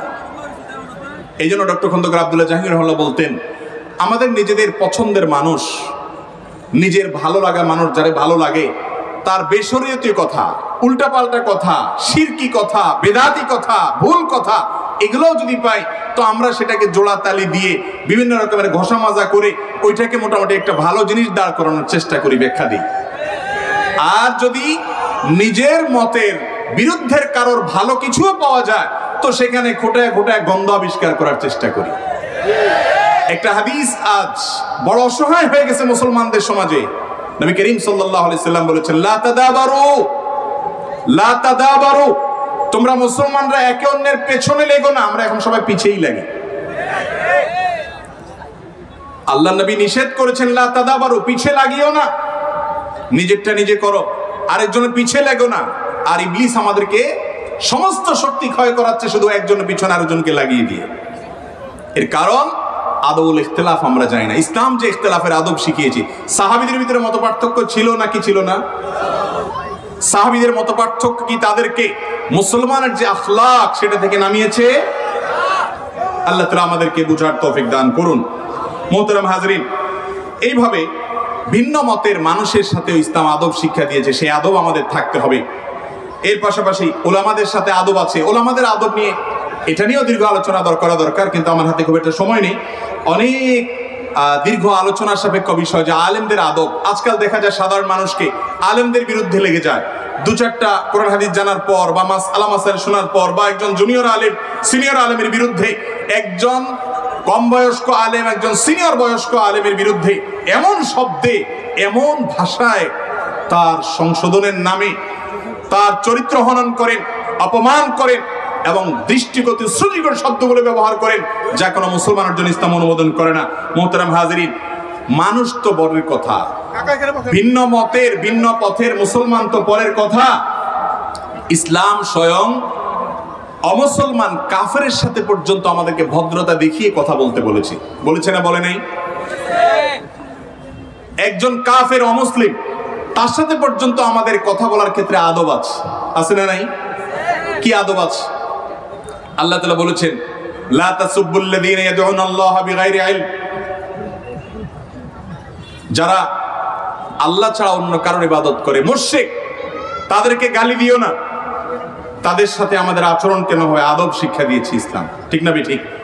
গোটা কোরআন জুড়ে আপনি দেখবেন যে আল্লাহ তাআলা আমাদেরকে যে দ্বীন শিক্ষা দিয়েছেন, এই দ্বীন আদব আর আদব, প্রতিটা লাইনে লাইনে শব্দে শব্দে খাজে ভাজে আদব আর মেনার শিক্ষা দেওয়া আছে। তো এই যে আদব, অমুসলিমের সাথে পর্যন্ত আদব কিভাবে হবে সেটা আমাদেরকে শিক্ষা দেওয়া হয়েছে। মোহতারাম হাজরিন, পশু জবে করবেন, আপনি পশু জবে করবেন, জবে করে খেয়ে ফেলবেন, আল্লাহ আপনার জন্য হালাল করেছে, এই জবে করার ক্ষেত্রে পর্যন্ত আদব শিক্ষা দিয়েছে। নবী করিম সাল্লাল্লাহু আলাইহি সাল্লাম বলেছেন, তোমরা যখন কোনো পশু জবে করবে ভালো করে চাকু এবং ছুরি ধার দিয়ে নাও, যাতে করে তার কষ্ট না হয়। অর্থাৎ তাকে তো তুমি হত্যা করবে, তাকে তুমি জবে করবে, এই নির্দেশ তোমাকে আল্লাহই দিয়েছেন, অনুমতি দিয়েছেন, কিন্তু প্রয়োজন ছাড়া তাকে যেন অহেতুক কষ্ট দিতে না হয়, যেন চাকু ভালো করে ধার দিয়ে নাও। এটা হলো জবেহের আদব। অর্থাৎ আপনি আপনার একটা পশুকে জবে করে খাবেন, সেখানে পর্যন্ত আপনার ভিতর বিনম্রতা যেন থাকে, কোমলতা যেন থাকে, আপনার ভিতরে আদব শিষ্টাচার যেন থাকে, সে শিক্ষা ইসলাম দিয়েছে। আপনি রণাঙ্গনে আছেন, শত্রুপক্ষের কাউকে হত্যা করে ফেলেছেন, যে আপনার জীবনের জন্য হুমকি ছিল তাকে আপনি শেষ করে ফেলেছেন, কিন্তু তাই বলে তার শরীরের অঙ্গ প্রত্যঙ্গ কাটাকাটি করবেন না, মুসলা করবেন না, নবী সাল্লাল্লাহু আলাইহি ওয়াসাল্লাম নিষেধ করেছেন, কারণ এটা শিষ্টাচার পরিপন্থী। আপনার প্রয়োজনে, আত্মরক্ষার প্রয়োজনে আপনি রণাঙ্গনে নেমেছেন, জিহাদ করেছেন, কিন্তু তাই বলে আপনি আপনার প্রতিপক্ষের প্রতি হিংসাত্মকভাবে চড়াও হতে পারেন না। এটা হলো শত্রুর সাথে পর্যন্ত শত্রুতা করার আদব ইসলাম আমাদেরকে শিক্ষা দিয়েছে। মোহতারাম হাজরিন, বাসায় প্রবেশ করবেন, বাসায় প্রবেশ করবেন, কারো বাড়িতে যাবেন, কারোর অফিসে যাবেন, দরজা নক করেন, কোরআন শিক্ষা দিয়েছে, আমি বিস্তারিত বলার সুযোগ নেই। নক করার নির্দেশ করেছে, নক করেছেন, খোলে নাই, আল্লাহ বলেছেন ইরজিউ, ফিরে যাও। ফিরে যাওয়াটা তোমার জন্য বেশি ভালো। কার বাসায় যাবেন, কে দরজা নক করলে খুললে কি করবেন, না করলে কি করবেন, এত পুঙ্খানুপুঙ্খ বিশ্লেষণ কোরআন করার সুযোগ আছে পাইকারি কিতাব, কিন্তু আদবের ব্যাপারে কোরআন খুলে খুলে খুলে খুলে একটা একটা করে পয়েন্ট এভাবে দেখিয়েছে। মোহতারাম হাজরিন, একইভাবে আপনি সালাম কিভাবে দিবেন, সালামের আদব শিখিয়েছে। আল্লাহ তাআলা বলেছেন ওয়াইদা হুইয়িতুম বিতাহিয়াতিন ফাহাইয়ু বিআহসানা মিনহা আও রুদ্দুহা, কেউ সালাম দিয়েছে, ভদ্রতা দেখাতে গিয়ে তিনি যতটুকু সালাম দিয়েছে তুমি তার চেয়ে একটু বাড়িয়ে বলো। তিনি আসসালামু আলাইকুম বলেছে, তুমি ওয়া রাহমাতুল্লাহ পর্যন্ত বাড়িয়ে বলো। ভদ্রতা শিক্ষা ইসলাম দিয়েছে। আপনি যখন হাঁচি দিয়েছেন কারোর সামনে, হাঁচিকে একটু দমানোর চেষ্টা করেন, আপনার হাই তুলেছেন, এটাকে একটু বন্ধ করার চেষ্টা করেন, আপনার সামনে যারা আছে তাদের প্রতি শিষ্টাচার দেখান। আপনি যখন খান, মধ্যখান থেকে খেয়ে নবী সাল্লাল্লাহু আলাইহি ওয়াসাল্লাম এক গোলামকে বলেছেন কুল মিম্মা ইয়ালি, তোমার সামনে থেকে খাও, যেখান থেকে সেখান থেকে খেও না। খাওয়ার ম্যানার শিখিয়েছেন, আদব শিখিয়েছেন। আপনি যখন পান করবেন একেবারে বড় বোতলে জগের মুখে পানি পান করবেন না, এটা আপনার জন্য ক্ষতিকর হতে পারে, রিস্কি হতে পারে। পানের আদব শিক্ষা দিয়েছেন নবী করিম সাল্লাল্লাহু আলাইহি সাল্লাম। আপনি যখন বসবেন রাস্তায় বসবেন না। এইভাবে একটি একটি করে আমাদের জীবনের প্রতিটি খাজে বাজে, প্রতিটি মোড়ে মোড়ে, প্রতিটি পয়েন্টে, প্রতিটি ছোট বড় কাজে কোরআন এবং হাদিস আমাদেরকে আদব এবং শিষ্টাচারের শিক্ষা দিয়েছে। অথচ এটা আজ বড় অভাব চলছে। আমরা কোরআন এবং হাদিস যে আদবগুলো আমাদেরকে শিক্ষা দিয়েছে সে আদবগুলো শেখার চেষ্টা করব তো ইনশাআল্লাহ। ইমাম বুখারী রাহিমাহুল্লাহর আল আদাবুল মুফরাদ যে কিতাব আছে, এর পাশাপাশি আল আদাবুল ইসলামিয়ার উপরে, এই সাবজেক্টের উপরে আর বহু বই পুস্তক আছে। সেই বই পুস্তকগুলো কিনবো। কোরআন হাদিস যে আদব শিক্ষা দিয়েছে সেগুলো আমরা নিজেদের ধারণ করব। বিরোধিতা করতে গিয়ে আমরা যেন আদবের খেলাফ না করি সেটা খেয়াল করব। তাহলে ইনশাআল্লাহ একজন ভালো আখলাকওয়ালা, একজন উন্নত আচরণওয়ালা মুসলমান হতে পারবো। আর এর মধ্য দিয়ে আমাদের আমলগুলো হবে কিয়ামতের ময়দানে সবচেয়ে ওয়েটফুল, সবচেয়ে ভারী, আল্লাহর কাছে সবচেয়ে প্রিয়। আল্লাহ তাআলা আপনাকে আমাদের সবাইকে কোরআন এবং হাদিস যে আদাবের শিক্ষা দিয়েছে সে আদাবগুলো যেন আমাদের মধ্যে ধারণ করতে পারি সেই তৌফিক দান করুন। আমরা যেন বিনয়ী হতে পারি, বিনম্র হতে পারি। আর রিফকু মা কানা ফি শাইইন ইল্লা জানা ওয়া মা নুজিআ মিন শাইইন ইল্লা শানা। বিনম্রতা, কোমলতা কথার মধ্যে, এমনকি তর্কের মধ্যে, এমনকি শত্রুতার মধ্যে, এমনকি ভিন্ন মত প্রকাশ করার মধ্যে, যে কোনো কিছুতে যদি বিনম্রতা থাকে, কাজটা যদি শক্ত হয় সেটা সৌন্দর্যমণ্ডিত হয়ে যায়। আর ভালো কাজেও যদি বিনম্রতা না থাকে ভালো কাজটাও ত্রুটিযুক্ত হয়ে যায়। আল্লাহ তাআলা আমাদের সবাইকে কোমল এবং বিনম্র হওয়ার তৌফিক দান করুন। এক মুসলিম অন্য মুসলমানের প্রতি আন্তরিক হওয়ার তৌফিক দান করুন। আমাদের অন্তরগুলোকে আল্লাহ রাব্বুল আলামিন এক করে দিন। আমাদের সবাইকে একে অন্যের কল্যাণকামী বানিয়ে দিন। আমাদের সবাইকে আল্লাহ রাব্বুল আলামিন একে অন্যের প্রতি আন্তরিক হয়ে, শ্রদ্ধাশীল হয়ে, পরস্পর ভাই ভাই হয়ে, ওয়া কুনু ইবাদাল্লাহি ইখওয়ানার বাস্তব উদাহরণ হয়ে দুনিয়াতে আল্লাহ তাআলা আপনাকে আমাকে বেঁচে থাকার তৌফিক দান করুন। হাদা ওয়া সাল্লি ওয়া সাল্লিম আলা নবিয়িনা মুহাম্মদ ওয়া জাযাকুমুল্লাহু খাইরা। আসসালামু আলাইকুম ওয়া রাহমাতুল্লাহি ওয়া বারাকাতুহু।